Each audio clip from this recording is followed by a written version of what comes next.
जहाँ हम रहते थे, वहाँ पे मैंने देखा था कि कुछ जो लड़कियाँ होती है, उनके साथ उनको एजुकेशन नहीं मिलती है, तो उनकी लाइफ किस तरीके से डिस्ट्रॉय होती है बिना एजुकेशन। पीएससी के लिए मेरे पास प्रॉपर गाइडेंस नहीं था अवेलेबल, तो ये था कि मैं उसके प्रीलिम्स देते जा रही थी। कुछ टाइम तक मैंने रिलायंस टेलीकॉम में वो जॉब भी किया है, जिसमें एज अ टेलीकॉलर। आपने जो भी गलती की है, आपने चाहे कितने भी फेलियर मिले हो, फिर अपने साथ बैठिए, उन गलतियों को फाइंड आउट। अगर आप फेलियर हो रहे हो ना, तो फेलियर की ना अपनी एक वजह को जानो। Hello everyone, welcome to student of friends. अभी हमारे साथ है भारती साहू मैम, जिनका 850 रैंक के साथ यूपीएससी में सिलेक्शन हुआ। मैम का जो मीडियम है वो हिंदी मीडियम था और ये इनका 5th अटैम्प्ट में सिलेक्शन हुआ। इसके पहले के जो 4 अटैम्प्ट थे उसमें मैम का प्रीलिम्स भी क्लियर नहीं हुआ था और इस बार जब उनका प्रीलिम्स क्लियर हुआ तो रैंक यूपीएससी में आया। सो आज हम मैम से उनके डिटेल जर्नी जानेंगे, किस तरीके से उन्होंने अपनी प्रिपरेशन करी है। और जो ऑप्शनल है वो हिंदी साहित्य है और मैम ने ऑप्शनल को भी चेंज किया है। सो ये काफ़ी अमेजिंग बात हो गई इनके, ये भी एक अलग सा एक्सपीरियंस है, जानते हैं। मैं जिस बैकग्राउंड से बिलोंग करती हूँ, मेरे पापा एक ऑटो ड्राइवर है, तो मैंने वहाँ पे जहाँ हम रहते थे, वहाँ पे मैंने देखा था कि कुछ जो लड़कियाँ होती है, उनके साथ उनको एजुकेशन नहीं मिलती है, तो उनकी लाइफ किस तरीके से डिस्ट्रॉय होती है बिना एजुकेशन के, छोटे बच्चों की। तो मेरे माइंड में चलता था कि मैं कुछ ऐसा करूँ कि इनकी लाइफ चेंज कर सकती हूँ।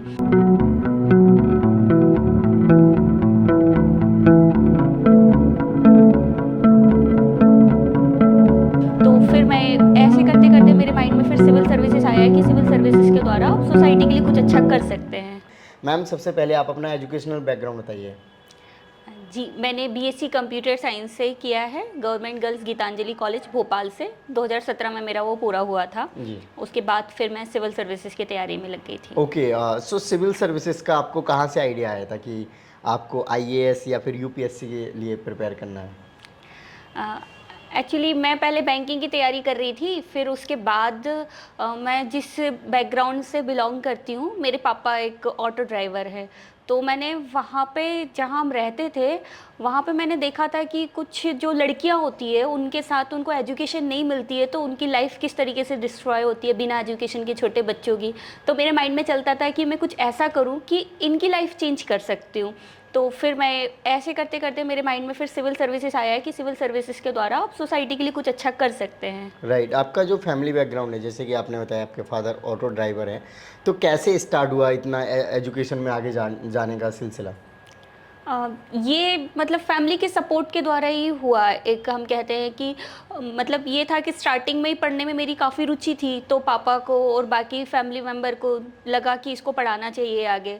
तो इसी तरीके से जब मैं सिविल सर्विसेज का मैंने ख्याल आया मेरे मन में, मैंने अपने घर में बताया, तो उन लोग को ज़्यादा समझ तो नहीं आया कि क्या यूपीएससी होता है, क्या ये सब होता है। बस ये था कि मुझे इतना था कि मुझे इसी में करना है, पढ़ना है। तो मेरे जो छोटे बहन भाई हैं और मेरे मम्मी पापा, उन्होंने मेरा काफ़ी सहयोग किया है इसमें। ओके, सो जब आपने ये तैयारी का सोच ही लिया था, तो फिर स्टार्ट कैसे हुआ? आपने 2017 में अपना ग्रेजुएशन कंप्लीट कर लिया है कंप्यूटर साइंस में, और आई थिंक कंप्यूटर साइंस में अगर जो स्टूडेंट्स करते हैं डिग्री वगैरह, तो आई थिंक इंग्लिश मीडियम में शिफ्ट हो जाना चाहिए था। तो कैसे स्टार्ट किया आपने? स्टार्टिंग में ये था कि मतलब मैं स्टेट पीएससी जो थे अपने एमपी पीएससी वगैरह, उनको वो एग्ज़ाम कर रही थी, तो वो उनकी मैं इंटरव्यू स्टेज तक भी पहुंची। और यूपीएससी के लिए मेरे पास प्रॉपर गाइडेंस नहीं था अवेलेबल, तो ये था कि मैं उसके प्रीलिम्स देते जा रही थी और प्रॉपर एक स्ट्रेटेजी मेरे को नहीं मिल पा रही थी इसके लिए।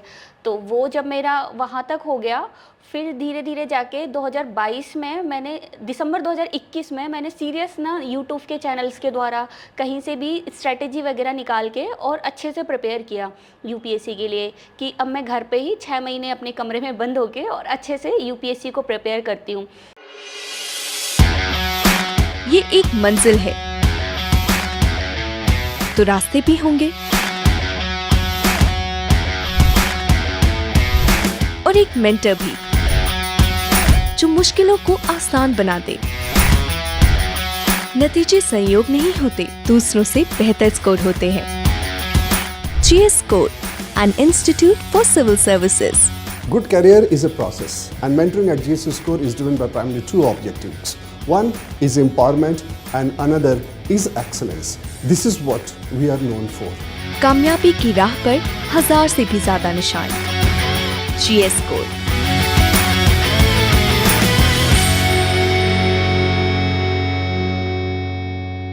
तो मैम आपका जो 5-6 साल जो गुजरे हैं वो कैसे आपने मैनेज किया? आपने चाहे फाइनेंशियली हो, क्योंकि आपने बताया आपके फादर ऑटो ड्राइवर हैं, तो काफ़ी मुश्किल हो जाता है उतना ज़्यादा अमाउंट को आपको दे रहे हैं आप, और कंटिन्यूअसली 5-6 साल आप तैयारी में लगे रह रहे हो जहाँ पर रिजल्ट आपका कोई प्रोडक्टिव नहीं आ रहा है, फिर जीरो आ रहा है। ऑल दो आपने MPPSC के इंटरव्यू दिए हैं, अभी रिजल्ट भी आपने बताया कि उनके नहीं आए हैं। Yeah. मतलब ऐसा था कि मैं भी कुछ ना कुछ लगी रहती थी, कोचिंग के बच्चों को पढ़ाना, स्कूल में टीचिंग करना। कुछ टाइम तक मैंने रिलायंस टेलीकॉम में वो जॉब भी किया है जिसमें एज अ टेलीकॉलर। तो ऐसा था कि साथ में स्टडी और साथ में वर्क भी चलता था। शायद यही चीज़ थी कि मैं घर पे प्रॉपर तरीके से स्टडी नहीं कर पा रही थी, लेकिन जब दिल्ली में 1-1.5 साल से मैं आई हूँ तो मैंने सिर्फ प्रॉपर अपनी पढ़ाई को ही टाइम दिया है। राइट, अभी आपने बताया कि आपने डिफरेंट जॉब्स करे हैं एज अ टेलीकॉलर की, हेलो मैं ये बोल रही हूँ और यहाँ से आपका ये ऑफ़र है। तो अभी आप ऑफिसर के लिए सिलेक्ट हो गए हो, और जिसमें आपको बहुत सारा स्टाफ मिलेगा, बाकी आपके पर्क्स एंड अलाउंसेंस मिलेंगे। तो अब कैसा लग रहा है फाइनली? आपका फैमिली का क्या रिएक्शन है? फैमिली का काफ़ी अच्छा रिएक्शन है, क्योंकि मैं अपने इंटायर जनरेशन की एक फ़र्स्ट ग्रेजुएट हूँ। उससे पहले कोई मतलब 12th भी 10th भी नहीं किया हुआ था, तो उनके लिए UPSC क्लियर करना मतलब एक सपना जैसा ही है, लेकिन सबको काफ़ी अच्छा लग रहा है। राइट, आप ने बताया आप भोपाल से बिलोंग करते हैं, तो आप प्रॉपर सिटी से बिलोंग करते हैं, कोई गांव वगैरह है कहाँ से? हाँ, भोपाल में मतलब एक सेमरा है, छोटी सी जगह है यहाँ पर, और प्रॉपर उसको सिटी भी नहीं कह सकते। रेलवे स्टेशन के पास एक छोटी सी बस्ती बसी है। ओके, तो सच बताना, आपको 11वीं 12वीं तक पता था UPSC के बारे में? बिल्कुल नहीं पता था मुझे। मुझे 18 अप्रैल 2016 को UPSC का ख्याल आया था। मतलब ऐसा था कि मैं बैंकिंग की तैयारी कर रही थी और लाइब्रेरी में पढ़ती थी, तो लोग बोलते थे कि ये बैंकिंग में इतना करती है तो UPSC भी कर सकती है। तो मुझे नहीं पता था UPSC क्या होता है। ओके। फिर प्रतियोगिता दर्पण में एक ईरा सिंघल मैम का मैंने इंटरव्यू पढ़ा कि समाज में आप वंचितों को अगर मुख्य धारा में लाना चाहते तो सिविल सर्विसेज कर सकते। फिर मैंने थोड़ा रिसर्च स्टार्ट किया कि सिविल सर्विसेज क्या होता है, तो ऐसे फिर मेरा ग्रेजुएशन कंप्लीट हुआ। तब तक मैं इस पर रिसर्च करती रही। Okay, great ma'am. सो अब प्रिपरेशन के बारे में आपकी बात करते हैं। जब आप दिल्ली आए, और इसके पहले दिल्ली तो आप बहुत लेट आए हैं, मतलब आप अपने जो इस बार अटैम्प्ट में सेलेक्ट हुए तभी आए। तो बाकी जब आपने तैयारी स्टार्ट करी थी तो क्या कोचिंग ली थी, या फिर जो आपका जो गांव है उससे शिफ्ट होकर आपने, जैसे कि आपने बताया लाइब्रेरी में आप पढ़ते थे, भोपाल में रह के तैयारी करी थी? मैं भोपाल में लाइब्रेरी में स्टडी करती थी, मतलब प्रॉपर मैंने सेल्फ स्टडी ही की है। तो मेरा रूटीन होता था, सुबह से लेकर रात तक मैं जाती थी। और ऐसा है कि मैं ऑनलाइन जो मेंटरशिप होती है यूट्यूब पे फ्री ऑफ कॉस्ट आपको मिल जाती है, तो मैं उससे प्रॉपर अपनी गाइडेंस लेती रहती थी। स्ट्रेटेजी हुआ, टॉपर स्टॉक वगैरह हुआ, इसी चैनल को भी मैंने काफ़ी टॉपर्स को फॉलो किया है जो आपके इसमें डलते हैं। इसके अलावा भी और भी एडिटोरियल्स वगैरह या फिर अदर रिसोर्सेज मुझे यूट्यूब से मैं ले लेती थी। Okay ma'am. सो मैम, आपने जब तैयारी करना स्टार्ट करी, आपने अभी बताया कि भोपाल में रह के करी थी, तो जब तैयारी का फर्स्ट स्टेप होता है कि PYQ लगाने हैं, सिलेबस देखना है, या फिर NCERT पढ़नी, ये आपने क्या डिसाइड किया था? स्टार्टिंग में क्या गलतियां करते थे, या फिर क्या से स्टार्टिंग करी थी आप? जो मेरे पिछले 4 अटैम्प्ट की गलती है, उसमें मेरी सबसे बड़ी यही गलती थी कि मैंने रिसोर्सेज काफ़ी ज़्यादा कर लिए थे, कि मल्टीपल रिसोर्सेज हो गए थे और मैं उनका रिवाइज़ नहीं कर पाई थी। मतलब हम जिस युद्ध के लिए जा रहे हैं, हमको पता होना चाहिए कि वहाँ हमारी एक रणनीति क्या होनी चाहिए। तो इस बार मैंने वही सुधार किया कि सबसे पहले तो प्रीवियस ईयर के क्वेश्चन को मैंने अच्छे से एनालिसिस किया कि किस टॉपिक से किस बेस पे क्वेश्चन पूछ रहे हैं, और फिर मैंने हर एक सब्जेक्ट के 1-1, 2-2 रिसोर्सेज को फाइंड आउट किया और उनका मल्टीपल रिविज़न किया। ये मेरी रणनीति थी। ओके। सो मैम, आपने अभी जो तैयारी करी, या फिर आप क्या सजेस्ट करना चाहेंगे? जैसे स्टूडेंट्स जब तैयारी करना स्टार्ट करते हैं तो मेंस सेंट्रिक प्रिपरेशन स्टार्ट करनी चाहिए, या फिर पहले प्रीलिम्स निकाल लेते हैं? क्योंकि प्रीलिम्स में भी ऑल्दो मेंस में जो सब्जेक्ट आते हैं वो रहते ही हैं, तो कहीं ना कहीं प्री और मेंस सेम ही हो गया एक प्रकार से। बट हाँ, ये ऑब्जेक्टिव टाइप है तो इसमें थोड़ा सा अप्रोच अलग रखनी पड़ती है कि रिवीजन ज़्यादा हो उसमें। आपको मतलब आंसर राइटिंग करनी है तो वैसी नॉलेज चाहिए जिसको आप डिस्क्राइब ज़्यादा कर पाएँ। प्री और मेंस की स्टडी जो होती है इंटीग्रेटेड होती है। जब भी आप कोई टॉपिक पढ़े ना, तो उसमें सबसे पहले आप मेंस में जाके देखें कि उससे मेंस में किस तरीके के क्वेश्चन पूछे हैं, आप प्री में जाकर देखते हैं। अंतर सिर्फ इतना होता है कि प्री में हमको MCQs ज़्यादा से ज़्यादा सॉल्व करने हैं, टेस्ट पेपर ज़्यादा से ज़्यादा सॉल्व करने हैं। वहीं हमको मेंस में क्या करना है कि आंसर राइटिंग के थ्रू अपना प्रेजेंटेशन जो है वो दिखाना है। तो सबसे पहले तो जब भी आप प्रिपरेशन स्टार्ट कर रहे हैं तो आपको प्री मेंस दोनों को साथ लेके चलना है। पॉलिटी है तो वो आपको प्री में भी काम आनी है, मेंस में भी उसके टॉपिक्स कम आने हैं। तो इस तरीके से इंटीग्रेटेड एक अप्रोच बनाते हैं और प्रीलिम्स के 2 महीने पहले पूरी तरीके से हम प्रीलिम्स पे शिफ्ट हो जाते हैं, जिसमें आपको ज़्यादा से ज़्यादा मॉक पेपर सॉल्व करने हैं और मल्टीपल रिवीजन करना है और सीसेट को साथ में लेना है। सो मैम, अभी आपने मुझे बताया कि आपकी जो प्रिपरेशन है यूपीएससी की, प्री और मेंस दोनों की साथ में लेकर चलनी चाहिए। तो अगर कोई स्टूडेंट स्टार्ट करता है प्रिपरेशन, तो देखा जाता है कि एनसीईआरटी सबसे पहले पढ़नी चाहिए या फिर अपना ऑप्शनल डिसाइड करना चाहिए। साथ ही साथ बोलते हैं कि पीवाईक्यू भी देख सकते हैं, सिलेबस देखना चाहिए। तो आप क्या सजेस्ट करना चाहोगे कि कोई स्टूडेंट्स हैं, हम हिंदी मीडियम को लेकर खास तौर पे बात करेंगे, तो उनको क्या करना चाहिए? सबसे पहले तो अपना जो भी सिलेबस है यूपीएससी का मेंस का, उसको हमने निकलवा लिया, प्रिंट आउट उसका निकलवा के फिर सारी बुक लिस्ट को हमने फाइंड आउट कर लिया, जैसे मैंने किया था कि सारी बुक लिस्ट को फाइंड आउट करके फिर जो स्टूडेंट बुक शॉप से, वहाँ से मैंने सारी बुक्स अपनी परचेज कर ली थी। ठीक है, तो उसमें जैसे कि मैंने GS1 है, GS1 में हिस्ट्री है, तो हिस्ट्री के लिए मैंने मॉडर्न हिस्ट्री के लिए स्पेक्ट्रम हुआ, कल्चर के लिए नितिन सिंघानिया हुआ, जोग्राफी के लिए मैंने एनसीईआरटी को फॉलो किया था। इसी तरीके से अपना सोसाइटी के लिए जो करंट मेंस 365 वगैरह होते हैं, उनसे मैंने टॉपिक को ले लिया था। इसी तरीके से GS2 में पॉलिटी के लिए मैंने लक्ष्मीकांत को ले लिया था, और IR के लिए मेंस 365 PT 365 जो आता है उसको फॉलो करना है। इकोनॉमी के लिए हम कोई भी नोट्स ले सकते हैं, रामेश्वर सर के नोट्स हुए या फिर रमेश सिंह की बुक हुई, उनसे हम कर सकते हैं। Economic survey, budget. Okay ma'am, ma'am NCERT के बारे में बताइए कि कौन कौन से क्लास के एनसीईआरटी पढ़ने चाहिए, क्योंकि क्लासेस को लेकर काफ़ी कन्फ्यूजन हो जाता है स्टूडेंट्स में, और ओल्ड और न्यू ये भी थोड़ा सा रहता है कि न्यू पढ़ें ओल्ड पढ़ें, तो इसके बारे में बताएं। हाँ, एनसीईआरटी कुछ एनसीईआरटीज़ काफ़ी अच्छी जिनको मतलब कंपलसरी पढ़ना हो जाता है, जैसे कि ज्योग्राफी हुआ। ज्योग्राफी के लिए 9th 11th की जो एनसीईआरटी है वही मैंने रेफ़र की थी, और ज्योग्राफी के लिए ऐसा कोई बुक नहीं ली थी। तो इसी तरीके से हिस्ट्री है, तो हिस्ट्री के लिए आपको जो 12th की जो 3 एनसीईआरटी नई वाली, वो हम कर सकते हैं। उसके साथ जो पुरानी एनसीईआरटी तो वो बुक के फॉर्म में आती है, जैसे सतीश चंद्रा की book, Satish Chandra medieval history के लिए, तो वो पुरानी एनसीईआरटी का एक वर्जन उसको कहते हैं। आर्य शर्मा एंशियंट हिस्ट्री के लिए, तो इनको आप फॉलो कर सकते हैं। ओके, सो अब हम आपसे बात करते हैं एक और पीछे वाली बात आपसे, कि जैसे आप उधर रह के भोपाल में तैयारी करते थे और दिल्ली आए, तो क्या मेजर डिफरेंट आपको प्रिपरेशन में नज़र आया? जैसे कि आपने बताया कि यहाँ पे इन्वायरमेंट मिल जाता है, सही गाइडेंस मिल गई, और भी क्या क्या डिफरेंट नज़र आया आपको? घर में जो हमारे डिस्ट्रैक्शन होता है फैमिली में, मतलब क्या होता है कि जब हम बहुत नॉर्मल फैमिली से बिलोंग करते हैं, तो डेली की जो प्रॉब्लम्स चलती हैं उनसे हमको थोड़ा सा ना एक फ्री इन्वायरमेंट यहाँ आके मुझे मिल गया था। मतलब एज अ पर्सनल मैं बताती हूँ कि मुझे ये चीज़ यहाँ पे प्लस पॉइंट मिली थी कि घर की एक तो वो प्रॉब्लम्स नहीं थी, और मैं सिर्फ पर्टिकुलर अपनी पढ़ाई पे फोकस कर पाई थी यहाँ पे आके। एक ये डिफरेंस मुझे दिखा था। ओके, सो अब मेंस की बात करें कि मेंस में जो आंसर राइटिंग होती है, तो वो आपने कैसे करी थी, और आंसर राइटिंग करते हुए क्या क्या अच्छे पॉइंट्स रखे हैं आपने?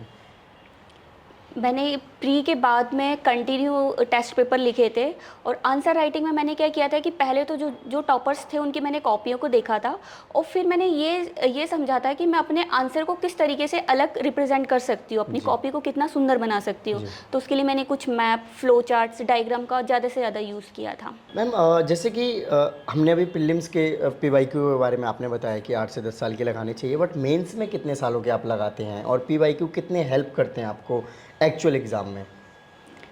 पीवाईक्यू से ये होता है कि हमको एक तो एग्ज़ाम का पैटर्न पता चल जाता है कि जो टॉपिक हम पढ़ रहे हैं उससे एक्चुअल में किस तरीके से क्वेश्चन पूछे जाते हैं। तो यही मैंने था कि 2013 से जो मेंस के क्वेश्चन हैं उनको देखना और कुछ उनकी फ्रेमिंग करना स्टार्ट कर दिया था। तो मुझे एक्चुअल एग्ज़ाम में यूपीएससी का ना एक जो क्वेश्चन की डिमांड होती है ना, वो पता चल गई थी, तो आंसर लिखने में काफ़ी ईजी हो जाता है ये। अच्छा, और मैम आपका जो ऑप्शनल है उसके बारे में बताएं। आपने बताया था कि आपने ऑप्शनल भी चेंज किया था, इसलिए आपके इस बार जो ऑप्शनल है हिंदी साहित्य, उसमें थोड़ा कम मार्क्स हैं। एवरेज देखा जाता है कि हिंदी साहित्य में 270, 80 या 300 तो जाते ही है मार्क्स। हाँ, मेरे ऑप्शनल एक्चुअली पहले मेरा ऑप्शनल हिस्ट्री था, फिर मैंने पीटी के बाद में उसको चेंज करके हिंदी कर लिया था। तो ये था कि 3 महीने मैंने सिर्फ ऑप्शनली पढ़ पाई थी, और उस पर भी मेरा ये था कि जो नोट्स आते हैं, विकास सर के नोट्स थे, तो मैंने सिर्फ ऑप्शनल के लिए उन्हीं नोट्स को फॉलो किया था, उनको रिवाइज़ किया था और उन्हीं से अपने शॉर्ट नोट्स तैयार कर लिए थे। तो उतना मेरा ऑप्शनल ठीक से तैयार नहीं हो पाया था, लेकिन ये था कि मैं जितना भी प्रिपेयर करके गई थी उसको अच्छे से अपनी कॉपी में प्रेजेंट कर दिया था। तो अभी मेरे मार्क्स कम है, 245 उसमें मिले हैं, नेक्स्ट टाइम मैं उसमें इम्प्रूव करूँगी। तो ओके, जो मैम मेंस का आपने अभी बताया मुझे, मेंस में आपके ऑप्शनल का 3 महीने आपने बताया कि पढ़ पाया था, तो 3 महीने में सच में पढ़ाई हो गई आपकी पूरी?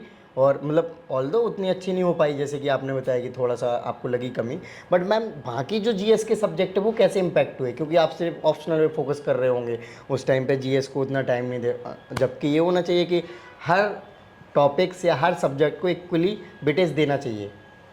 ये जीएस का मुझे फ़ायदा इसलिए हुआ था कि मैंने पीटी तक अपनी प्री और मेंस की तैयारी रखी हुई थी। तो मेरा जीएस ये था कि स्टैटिक मेरा कंप्लीट हो चुका था ठीक से। अब मुझे जो 3 महीने के टाइम थे जीएस पे, ऑल्दो मैं उतना फोकस नहीं कर पाई थी, लेकिन जो भी करंट अफेयर की चीज़ें होती हैं, तो मैंने क्या किया था, अपनी जो नोटबुक बनाई थी उसमें मैंने हर टॉपिक की कुछ डेटा, फैक्ट, कुछ कोट्स जो लिखने के लिए होते हैं वो सारे मैंने कर लिए थे। और फिर मैंने क्या किया था, जब मैं टेस्ट पेपर लिखने के लिए जाती थी तो मैं कोशिश करती थी कि अपने उन डेटा, फैक्ट और जो मैंने स्टैटिक पढ़ा है उसको किस तरीके से अपने आंसर में प्रेजेंट करूं। तो मैंने कुछ फ्लो चार्ट्स, कुछ डायग्राम्स थी, उनके भी मैंने 2-4 पेज के नोट्स बना लिए थे कि मुझे अपने हर आंसर को कैसे अलग दिखाना है, कैसे वैल्यू एडिशन करना है। Okay ma'am. मैम मेंस में और कोई ऐसे टिप्स आपको लगते होंगे ये चीज़ें फॉलो करनी चाहिए सो दैट कि आपके मेंस में और अच्छे मार्क्स आ सकते हैं? मेंस में सबसे पहले तो ये करना चाहिए कि हमको अपना जो सिलेबस है, पॉइंट टू पॉइंट सिलेबस आपका कंप्लीट होना चाहिए, ठीक है। जब आपके माइंड में चीज़ें रहती है तो आपकी स्पीड अपने आप बढ़ जाती है लिखने के लिए, कि आपको ज़्यादा सोचना नहीं पड़ता उसके लिए।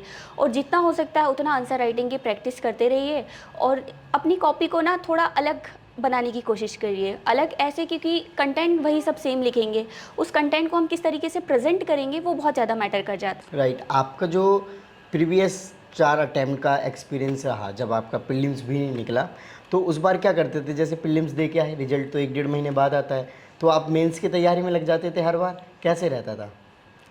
हाँ, जब मेरा प्रीलिम्स नहीं होता था तो उसके बाद मेरा यही था कि मैं फिर अपनी गलतियों को देखती थी कि कभी मेरा 1 साल सीसैट से रह जाता था, 1 साल मेरा जीएस से रह जाता था। तो फिर मुझे समझ आता था कि दोनों चीज़ों पे मुझे साथ में फ़ोकस करना है, और जो मेंस की प्रिपरेशन है मुझे प्री के साथ में ही करना है। और फिर एक गलती जो हम कहते हैं कि हाँ, प्लान बी पे वर्क करना चाहिए, लेकिन मैंने शायद बहुत जल्दी स्टार्ट कर दिया था कि बहुत छोटे-छोटे एग्ज़ामों में साथ में फ़ोकस करना, ये मेरे लिए थोड़ा-सा नेगेटिव उनमें हो गया था। राइट। आई थिंक जो यूपीएससी की प्रिपरेशन कर रहे हैं तो उनको जो फर्स्ट, सेकेंड या थर्ड अटैम्प्ट तक हाँ। एटलीस्ट यूपीएससी के लिए ट्राई करना चाहिए। अदरवाइज अगर इधर इसमें पॉजिटिव रिजल्ट नहीं आ रहा है तब कहीं शिफ्ट कर सकते हैं। अगर इवन इसमें भी है कि प्रीलिम्स निकल जा रहा है और मेंस दे रहे हो, फिर मेंस निकल गया, इंटरव्यू दे रहे हो, तब में भी इसको ही कंटिन्यू रखा जा सकता है। हाँ, बिल्कुल, बिल्कुल। मेरे साथ फर्स्ट स्टार्टिंग के अटेम्प्ट में यही मिस्टेक हुई कि मैं प्रॉपर यूपीएससी पे फोकस नहीं कर रही। मैं अदर स्टेट के एग्ज़ाम भी दे रही हूँ, साथ में ग्रुप 2 के कोई भी एग्ज़ाम जो था मैं वो उस पे भी फोकस कर रही थी। तो अगर आप सिंगल माइंड फोकस होकर 1-2 साल अच्छे से स्ट्रेटेजी बनाकर अपनी यूपीएससी को कीजिए, और फिर अगर आपका नहीं होता है तो आप प्लान बी पे साथ में 2-3 साल बाद वर्क कर सकते हैं। सीसेट के लिए आपने स्पेशली क्या किया? क्योंकि हिंदी वालों को थोड़ा लगता है कि सीसेट में उनको प्रॉब्लम होती है, और ये बात सच भी है। और कई बार अभी देखा आपने कि सीसेट को लेकर काफ़ी प्रोटेस्ट भी स्टूडेंट्स कर रहे थे, तो सीसेट को कैसे प्रिपेयर करें अगर करना चाहते हैं स्टूडेंट्स? सीसेट के लिए मैंने ये किया था, कॉम्प्रिहेंशन पे काफ़ी अच्छे से फोकस किया था। जो 26-27 क्वेश्चन आते हैं, तो मैंने ये सोचा था कि ये मेरा प्लस पॉइंट हो सकता है। तो जितने भी प्रीवियस ईयर में अभी तक सीसेट के कॉम्प्रिहेंशन के क्वेश्चन पूछे थे ना, तो मैं क्या करती थी, 5-5, 10-10 डेली सॉल्व करती थी। तो उनका मुझे क्रक्स निकालना आ गया था कि वो कॉम्प्रिहेंशन में थीम क्या पूछ रहा है। इसके साथ ही जो मैथ्स है, मैथ्स के लिए मैंने क्या किया था, जो मेजर टॉपिक होते हैं, चाहे परसेंटेज हुआ, प्रॉफिट एंड लॉस हुआ, मैंने उनके प्रीवियस ईयर के क्वेश्चन देखे थे कि किस तरीके से इसमें क्वेश्चन पूछ रहा है, और उस टॉपिक को मैंने हॉलिस्टिक कंप्लीट कर लिया था। तो कुछ मैंने मैथ्स का पोर्शन, कॉम्प्रिहेंशन का, रीजनिंग का, तीनों को मिक्स कर लिया था, और इसके साथ टेस्ट पेपर सॉल्व कर लिए थे। ओके। अगर मैं आपके पॉइंट टू पॉइंट कमियां और एक बार प्रीलिम्स पे फोकस करना चाहूँ, तो जैसे आपने अभी बताया था कि आपने बहुत ज़्यादा सिलेबस मतलब मटेरियल पढ़ रखा था, है ना? जी, जी। और भी आपने 2-3 चीज़ें, जैसे कि आपने बताया था कि अभी आपकी कुछ कमियां थी जो कि प्रीलिम्स आपको बार बार नहीं निकालने दे रही थी, जैसे कि आप बहुत ज़्यादा मटेरियल्स पढ़ लेते थे, या फिर और ऐसी क्या कमियां लगती हैं आपको कि अगर वो स्टार्टिंग में नहीं करते? आपने ये भी बताया कि आपने मल्टीपल एग्जाम्स को टारगेट किया, कुछ और बताइए मैम। मेन कमियां तो मेरी पर्सनली थी, और दूसरी स्ट्रैटेजी, दोनों कमियां साथ में मेरे साथ वर्क की थी। पर्सनली में मैं देखूं तो जो घर पे मुझे जिस तरीके का एक इन्वायरमेंट यूपीएससी के लिए मिलना चाहिए था वो नहीं मिल पाया था, क्योंकि मैंने बताया था कि फाइनेंशियली थोड़ा बर्डन मेरे ऊपर था। ठीक है, उसके साथ ही मैंने जो मल्टीपल एग्ज़ाम पे फोकस किया था वो मेरी कमी रही। और फिर अब मैं स्ट्रेटेजिक वाइज देखती हूँ तो यही कमी रही कि मेरे को प्रॉपर वो इन्वायरमेंट, वो गाइडेंस, एक जो अच्छे फ्रेंड्स होने चाहिए, एक दो हमारे टच में यूपीएससी के लिए, वो बिल्कुल भी नहीं थे मेरे साथ में। और मैं प्रॉपर एक स्ट्रेटेजी नहीं बना पा रही थी। और टॉपर्स को सुनती थी तो काफ़ी ज़्यादा टॉपर्स की रणनीति को मैं फॉलो करने की कोशिश करती थी, लेकिन इस बार मैंने सारी चीज़ों का एक क्रक्स निकाला और खुद की अपनी स्ट्रेटेजी बनाई थी। तो ये मेरे लिए वर्क की थी। जो मैं दिल्ली आई थी वो 1-1.5 साल में सिर्फ मैंने अपनी स्ट्रेटेजी पे काम किया। Okay ma'am. मैम नोट्स वगैरह आपने बनाए थे क्या? जी जी। और नोट्स बनाए थे तो प्री स्पेसिफिक बनाए थे या फिर मेंस स्पेसिफिक बनाए थे आपने? मैंने मेंस स्पेसिफिक नोट्स बनाए थे। प्री के लिए सच नोट्स की ज़रूरत नहीं पड़ती, लेकिन मेंस में जो सब टॉपिक हमारे दिए रहते हैं तो उसमें क्या होता है कि जैसे कि महिला सशक्तिकरण है, महिला सशक्तिकरण पे आप उसको और सब टॉपिक में डिवाइड कर सकते हैं कि हेल्थ का क्या डेटा है, एजुकेशन का है। तो मैं एक पर्टिकुलर नोट्स बुक अपनी रख लेती थी, तो उसमें जो भी इससे रिलेटेड कोई भी न्यूज़ या फिर कोई भी एग्जाम्पल आता था तो मैं उसको नोट कर लेती थी। Okay ma'am. जैसे मैम अगर मैं आपसे पूछूं कि जनरली 3 महीने अराउंड रखते हैं स्टूडेंट्स प्रीलिम्स को स्पेसिफिक, तो आप क्या पहले ऐसे नहीं करते थे कि प्रीलिम्स जब आ गया तो प्रीलिम्स सेंट्रिक ही प्रिपरेशन करने लग गए, क्योंकि प्रीलिम्स निकलेगा तभी तो मेंस दे पाएंगे? जैसे कि आपके केस में तो हुआ, अगर आप पहले में मेंस लिखने को मिलता तो आई थिंक पहले भी आपकी रैंक आ सकती थी, और अगर आपका ऑप्शनल भी ज़्यादा आपने शिफ्ट नहीं किया होता, क्योंकि आपने 3 महीने में ऑप्शनल किया है। जी बिल्कुल। 3 महीने पहले तो मैं कहूँगी कि प्रीलिम्स सेंट्रिक होना ही पड़ता है, क्योंकि प्रीलिम्स काफ़ी टफ होता जा रहा है और काफ़ी कंपटीशन इसमें बढ़ रहा है। तो प्रीलिम्स सेंट्रिक 3 महीने पहले हो सकते हैं, और उसके लिए भी आपको जितने हो सकते हैं उतने मॉक पेपर सॉल्व करने चाहिए। और मॉक में अगर कम मार्क्स आते तो उसे डिमोटिवेट नहीं होना है। मेरे तो मतलब ऐसा था कि मैंने जब अभ्यास ज्वाइन किया था तो मेरे 65 तक मार्क्स आए हैं पिछले साल ही। पर मैं ये था कि अपनी गलतियों को देखती थी कि मेरी गलती कहाँ है, कहाँ मेरा वीक पॉइंट्स रह गया है। ओके। और मैम रिवीजन के बारे में अगर आपसे मैं पूछूं तो रिवीजन साइकिल क्या रखा आपने, और रिवीजन किस तरीके से करना चाहिए? अपने नोट्स का करना चाहिए, बुक्स का करना चाहिए, किन चीज़ों का करना चाहिए? अगर आप अपने नोट्स बनाते हैं तो अपने नोट्स को मल्टीपल रिवाइज़ कीजिए। मेरा ऐसा था कि मैं टारगेट बेस्ड स्टडी करती थी। जैसे मेरा मंथली टारगेट होता था, वीकली होता था, डे वाइज टारगेट होता था। तो उस टारगेट में मैं क्या करती थी, 2 घंटे जो मैंने पहले पढ़ा हुआ है उसका रिवाइज़ कर लेती थी। अगर कुछ चीज़ मैंने बुक से पढ़ी है तो बुक्स को एक बार गो थ्रू हो जाती थी, और अगर मैंने नोट से पढ़ा है तो नोट से मैं रिवाइज़ कर लेती थी। लिए आप अपने इंटरव्यू एक्सपीरियंस के बारे में बताइए कि आपको इंटरव्यू में कितने मार्क्स मिले और इंटरव्यू किस डायरेक्शन में रहा आपका? इंटरव्यू में मुझे 175 मार्क्स मिले थे, और इंटरव्यू मेरा जो था वो जनरली मतलब ओपिनियन बेस्ड क्वेश्चन मुझसे पूछे थे। मेरा जो इंटरेस्ट एरिया था वो वुमेन हेल्थ एंड हाइजीन था, तो मेरे से वुमेन एम्पावरमेंट से रिलेटेड ही क्वेश्चन पूछे थे। तो इंटरव्यू काफ़ी अच्छा रहा था। मतलब मुझे ऐसा फील हुआ कि काफ़ी कोर्डियल मेंबर्स थे वो। मार्क्स कितने आपके? 175 थे। 170, जो कि डिसेंट मार्क्स हैं, मतलब ठीक है ना? ठीक है मतलब। हाँ, सो आप सेटिस्फाई है फुली? जी जी। ओके। सो लास्ट में जो फ्यूचर एस्पेरेंट्स हैं जो हिंदी मीडियम वाले हैं, क्योंकि इस बार भी आपने देखा होगा कि रिजल्ट की जो एक्सपेक्टेशन रहती हैं उससे थोड़ा कम रहा है। अराउंड सोचते हैं कि 100 कैंडिडेट तो सिलेक्ट होने चाहिए, क्योंकि कहीं ना कहीं जो नंबर ऑफ स्टूडेंट्स है जो प्रिपरेशन कर रहे हैं हिंदी मीडियम से वो कम नहीं है, ठीक ठाक संख्या में है। बट ऑल दो प्रीलिम्स ही नहीं निकलता है मैक्सिमम लोगों का, तो ये एक कहीं ना कहीं टास्क हो जाता है। हिंदी मीडियम के स्टूडेंट को तो मैं यही कहूँगी, सबसे पहले तो ना आप हिंदी मीडियम हो या इंग्लिश मीडियम हो, अगर आप फेलियर हो रहे हो ना तो फेलियर की ना अपनी एक वजह को जानो, जिसको मैं हरिवंश राय की कुछ पंक्तियों के द्वारा बताना चाहूँगी। डेफिनेटली। असफलता एक चुनौती है, इसे स्वीकार करो। क्या कमी रह गई है देखो और स्वीकार करो। जब तक ना सफल हो नींद चैन को त्यागो तुम, संघर्ष का मैदान छोड़कर ना भागो तुम। कुछ किए बिना ही जय जयकार नहीं होती, कोशिश करने वालों की कभी हार नहीं होती। तो इसी तरीके से ना कोशिश करते रहिए। आपने जो भी गलती की है, आपने चाहे कितने भी फेलियर मिले हो, फिर अपने साथ बैठिए, उन गलतियों को फाइंड आउट कीजिए और उन पे वर्क करना स्टार्ट कीजिए कि अब आगे क्या सुधार की गुंजाइश है।